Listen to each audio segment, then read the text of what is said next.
প্রথমবার নিজের হাতে মাছের বাজার করলাম আর ফ্রেশ মাছ কিনে নিয়ে আসলাম। মনের দিক থেকে খুবই শান্তি লাগতেছে, তৃপ্তিও লাগতেছে। হ্যালো ভিউয়ার্স, আসসালামু আলাইকুম। চলে আসুন আমাদের ছোটো একটি ভিডিও নিয়ে। এই তো মা ছেলে ঘুম থেকে উঠে বাজারের উদ্দেশ্যে চলে যাচ্ছি। বেশ কিছুদিন যাবৎ ঘরে কোনো প্রকারের মাছ নাই। লাবিব আব্বু বেলে মাছ নিয়ে আসছিল, ওটা আমার ছেলে খাচ্ছে না। ও সাধারণত তেলাপিয়া রুই মাছটা খেতে পছন্দ করে, যেহেতু কাটা ছাড়া মাছ।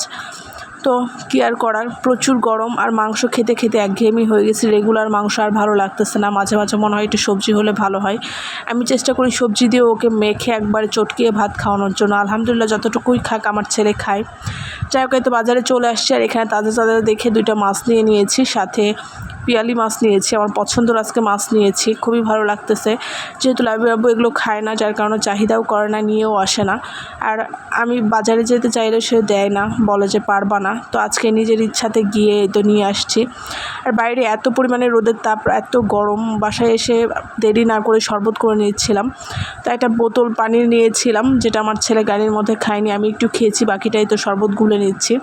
এখানে একটা লেবু কেটে গিয়েছি, পুরো একটা লেবু দিয়ে শরবতটা করে নিব, সাথে 1 চামচ ট্যাং ইউজ করবো। আর এইভাবে শরবত করলে খেতে বেশ মজা হয়। কোন কোন আপুরা এইভাবে শরবত খেয়ে থাকেন বা ভাইয়ারা অবশ্যই কমেন্ট করে যাবেন। আর এইভাবে গরমের দিন লেবুর শরবত খেলে মনে হয় শরীরের জন্যও ভালো, আর তৃপ্তিও পাওয়া যায়, শরীরটা চাঙ্গা হয়ে যায়।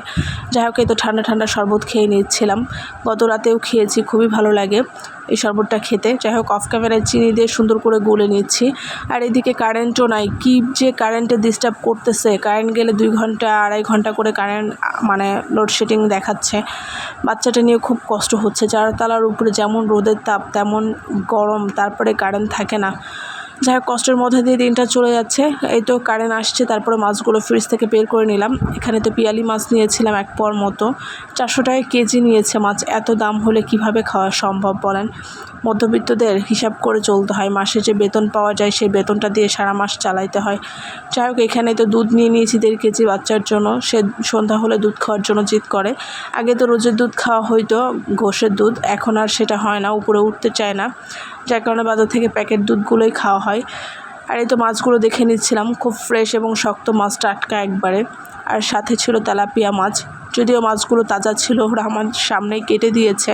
মাছগুলো খুব ফ্রেশ হয়েছে, আমার কাছে খুবই ভালো লাগতেছিল। মাছগুলো নিয়ে আসার পর নিজেকে ধন্য মনে হচ্ছিল, যেহেতু প্রথম বাজার করেছি, একবারে ফ্রেশ আর খুব সুন্দর মনে হচ্ছিল।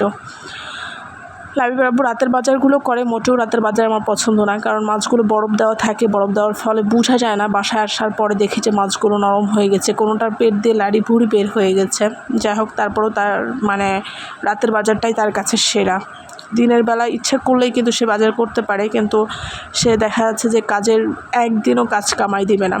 অফিস সপ্তাহে 5টা দিন থাকে, বাকি 2টা দিন কিন্তু তাদের ছুটি থাকে, শুক্র শনি। শুক্র শনিটাও সে সাইডে চলে যায়। আমার খুব খারাপ লাগে, আমি বারবার বলি সপ্তাহে 1টা দিন অন্তত বাসায় থাকো, সপ্তাহে 1টা দিন বাজার করে, মাসিক বাজার করে ফেলো। তাকে কোনোভাবেই মানানো যায় না। যাই হোক, কী আর করার, রাগ করে কালকে আমি নিজেই টাকা বের করে নিয়েছি। বের করে এই তো নিজের পছন্দ মতো আর বাচ্চার পছন্দ মতো বাজার করে নিলাম। যেহেতু সে বাসায় টোটালি খায় না, আমরা একাই খাই। আজকের ভিডিও এই পর্যন্ত।